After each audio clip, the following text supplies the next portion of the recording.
Somewhere in Texas tonight, in the black water of a bayou east of Houston, a pair of eyes is catching the moonlight and seeming to glow, floating just above the surface, belonging to a body that can weigh close to 1,000 pounds. And a few counties over, in the tall grass at the edge of a ranch, something with tusks is moving through the brush in a herd. Hundreds of pounds of muscle that will scatter from a person 9 times out of 10, and, on the 10th, will not. Texas is the biggest of the lower states, and it is big in a way that matters here, stretching from Gulf Coast to desert to piney woods. More than 4,000 animal species spread across ecosystems that barely resemble each other. What that produces is a place where locals have quietly learned which water not to wade into, which woodpile not to reach behind, and which patch of brush to walk around instead of through. So let's count down 8 of the animals Texans have learned to keep their distance from, and I'll tell you now, the most dangerous one on this list is not the one with the teeth or the venom. I'm Edmund Hale. Let's get into it. Number 8. The brown recluse spider, small enough to sit on a coin, and shy enough that most Texans will go a lifetime without knowingly meeting one, which is precisely the danger. It likes the undisturbed dark, the back of the closet, the woodpile, the box of hunting clothes in the shed that nobody has opened since last season. It carries a golden brown body with a small violin shape stamped behind its head, and its venom is necrotic, which means that in the worst cases the flesh around a bite can die, opening a slow, ugly wound. Here is the unsettling part. The bite is often painless at first, so people frequently do not realize they have been bitten until hours later. It does not want you. It wants the dark.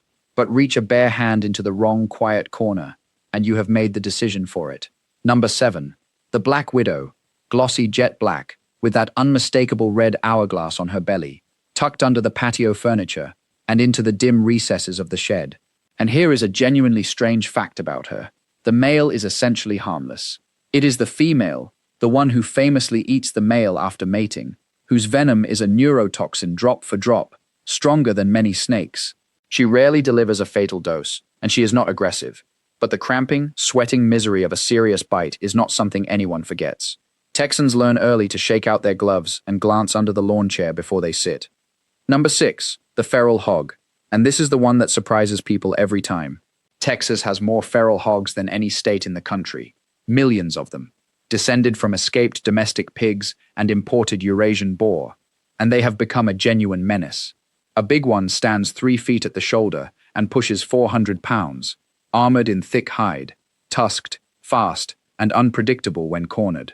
They are far more likely to flee than to fight. But a cornered or wounded hog is a different animal entirely, and there are dozens of confirmed attacks in the state each year, with hunters following a wounded pig into thick brush, facing the greatest risk. There is even a documented case of a woman east of Houston, killed by a pack of them. Number 5. The copperhead.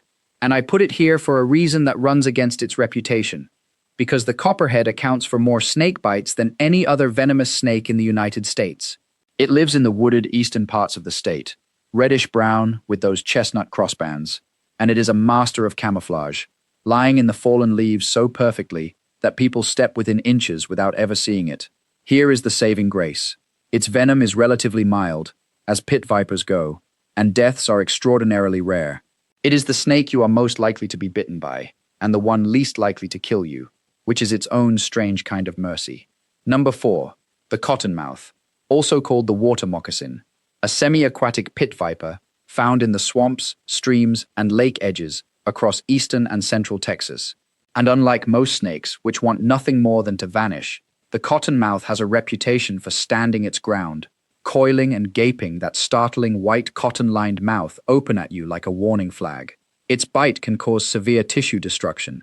Swimmers and anglers give it a wide, respectful berth, because the whole point of the cottonmouth is that it does not intend to be the one who moves.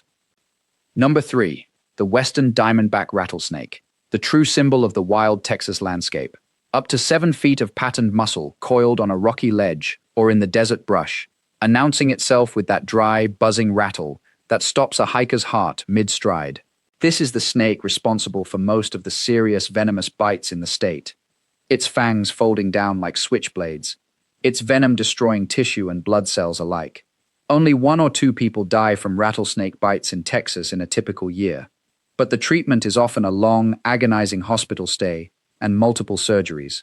Give it space, and it will almost always let you pass. Number 2, the bull shark, prowling the Gulf of Mexico along the Texas coast and doing something no other big shark quite manages.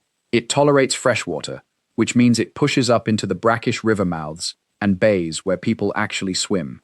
It is aggressive, territorial, and powerful. And yet, here is the perspective that matters, the honest counterweight to the fear. In more than a century, Texas has recorded only around 50 or 60 unprovoked shark attacks total, and a fatality is a once-in-a-generation event, the last one dating back to the 1960s. The terror is loud, the actual math is quiet, and that brings us to number 1. And if you have spent this whole list bracing for something with fangs or fins, prepare to feel a little foolish, because the deadliest animal in Texas has antlers and enormous gentle eyes.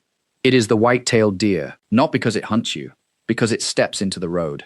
Texas has more animal vehicle collisions than any other state, more than 5,000 a year, and those crashes kill around 17 people annually, more than every snake, spider, gator, and shark on this list combined, many times over. And the thing that actually kills us is standing at the tree line at twilight, beautiful and blameless, about to bolt across a dark highway. The truth about danger is almost always quieter than the story we tell ourselves about it. So here is what I want to leave you with. Are the animals we fear the ones that can really hurt us, or just the ones frightening enough to make a good story? I genuinely want to know what you think, so tell me down in the comments which of these you have crossed paths with. If this surprised you, share it with someone who is certain the rattlesnakes are the thing to worry about. And subscribe, because the natural world is full of stories exactly this strange, and I've got plenty more to tell you. I'm Edmund Hale. Thanks for watching.